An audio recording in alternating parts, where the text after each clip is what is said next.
सॼणो हक़ मौजूद जिए लतीफ़ जिए सिंध ऐं जिए आलम इंसानियत। उमेद आहे तव्हां सभई ख़ुशि हूंदो, आबाद हूंदो, पंहिंजे वक़ार ऐं इज़तुनि सां ज़िंदगी गुज़ारींदा हूंदव। सॼणो फ़िक्र लतीफ़ जे हवाले सां लतीफ़ टीवी ते हाज़िर थींदो आहियां ऐं पंहिंजे अंदर जी उखेल कंदो आहियां, पंहिंजे समाज जा दर्द ऐं पीड़ाऊं अव्हां जे आॻे पेश कंदो आहियां। ऐं इहा ई तमन्ना हूंदी अथमि त शाल मुंहिंजो समाज तब्दील थिए, शाल मुंहिंजे समाज में का तब्दीली ऐं वेझा वाकिया जेके ॿुधाइनि था, ख़ासि तौर जेको डॉक्टर शाहनवाज़ कुंभर जो क़तल थियो, उहे वाकिया ॿुधाइनि था त मुंहिंजो समाज अञा संध कोन बणियो आहे। मुंहिंजे समाज में अञा कानून जी बालादस्ती जी ॻाल्हि थिए थी, इज़तुनि ऐं वक़ार सां मामलनि खे डील करण जी ॻाल्हि थिए थी ऐं मुंहिंजो समाज अञा उन नहज ते न पहुतो आहे। सच पुछो त समाज जो जेको इहो इज़हार हुयो, रद्दमल हुयो, उहो ॾाढो ग़ैर मामूली हुयो ऐं हर माण्हू इहा तक़ाज़ा पई कई त जेको बि हुयो, मामिलो केॾो बि वॾो छो न हुजे, पर उन्हनि मामलनि खे कानून जे तरीक़े सां हल करणु खपे ऐं कानून असां वटि मौजूदु आहिनि। असां वटि आइन आहे जेको इंसानी आज़ादियुनि शहरनि खे तहफ़ुज़ जी ज़मानत ॾिए थो ऐं फेयर ट्रायल उन जी बि ज़मानत ॾिए थो त कंहिं केॾो बि ॾोह कयो हुजे त उन्हनि खे अदालतुनि वसीले जेको आहे सो उन मामले खे डील कयो वञे।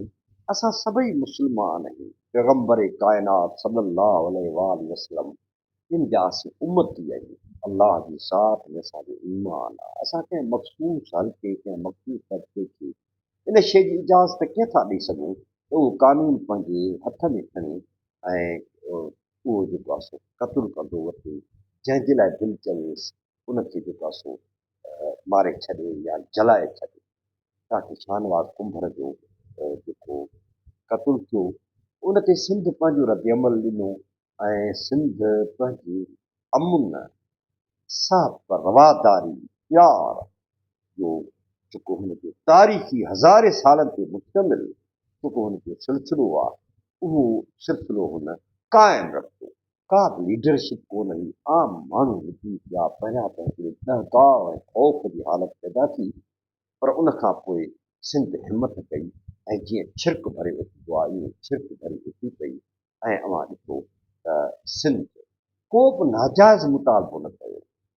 किथे बि सिंध इहो न चयो त इहो को बहितर कमु थियो हुयो। सिंध चयो जांच करियो, कानून खे फॉलो करियो, जवाबदार जेकॾहिं शाहनवाज़ कुंभर आहे त पोइ उनखे अदालतुनि वसीले सज़ा ॾियो। पर ईअं कंहिं इंसान जो क़तलु, सॼी इंसानियत जो क़तलु आहे ऐं क़तल खां पोइ उनखे जलाए छॾणु, इहो बि हिकिड़ो तमामु वॾो अलमियो आहे। इन में सिंध कामयाबु थी ऐं हितां जी जेके इंतिहा पसंदि थी, ऐं सभिनी जे नाले न पियो चवां, असांजा शानदार मज़हबी आलिम मौजूदु आहिनि। उन्हनि जूं वीडियोज़ तव्हां सोशल मीडिया ते ॾिठियूं हूंदियूं त उन्हनि केॾो कमाल जूं ॻाल्हियूं कयूं आहिनि, ग़ैर मामूली ॻाल्हियूं कयूं आहिनि। ऐं ख़ुदि पैगम्बर अलैहिस्सलाम उन्हनि बि पंहिंजे उन्हनि खे जॾहिं वाह उन्हनि सां माण्हू जॾहिं दुरुस्त तरीक़े सां पेश न ईंदा हुआ त पाण उन्हनि खे माफ़ु करे छॾींदा हुआ।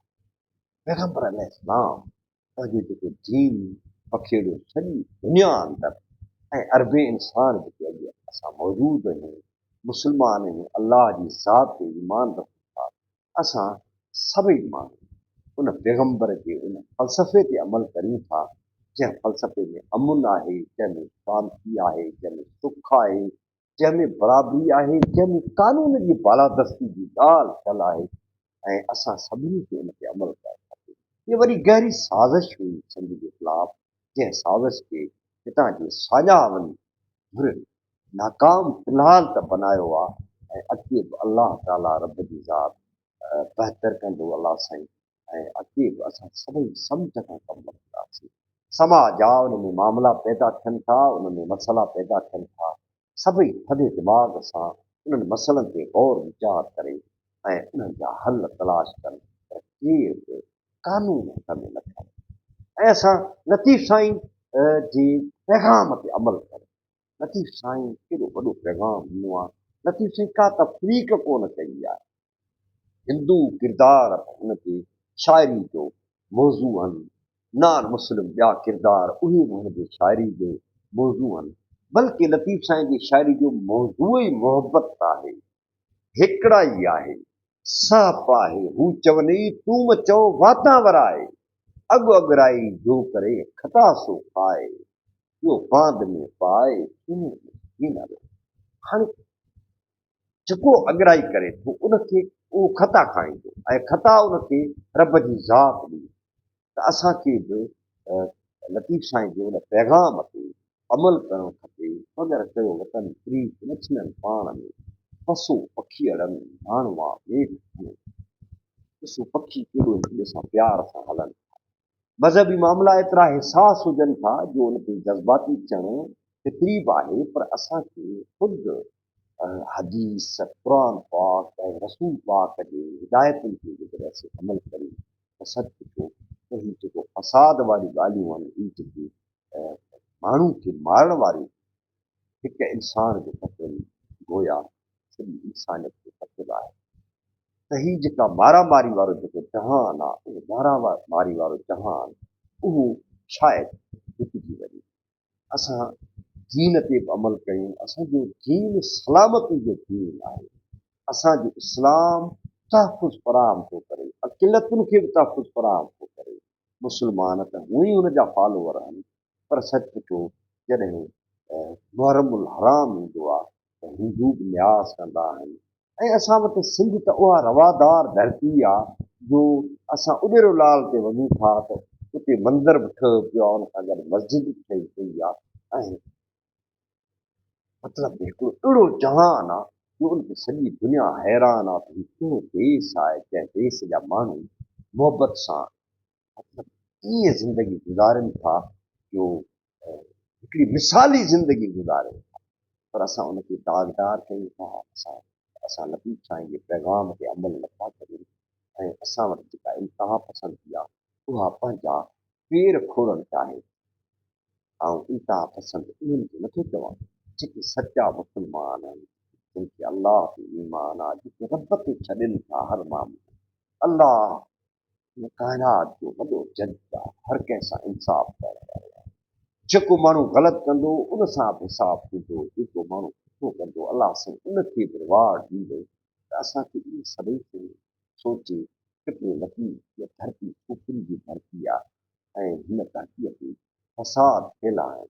सच पुछो त उन्हनि न रुॻो सूफ़ियुनि जी तोहीन आहे, पर ख़ुदि इस्लाम सां बि ज़्यादती आहे। असांजे जेको दीन आहे सलामती जो उन सां बि ज़्यादती आहे। तंहिं करे असां सभिनी खे घुरिजे त पंहिंजे हौसले ऐं पंहिंजे होश ऐं हवास ऐं पंहिंजे सम्झ ऐं साञा सां जेकॾहिं के मामला पैदा थियनि था त उन्हनि खे ठीकु कयो।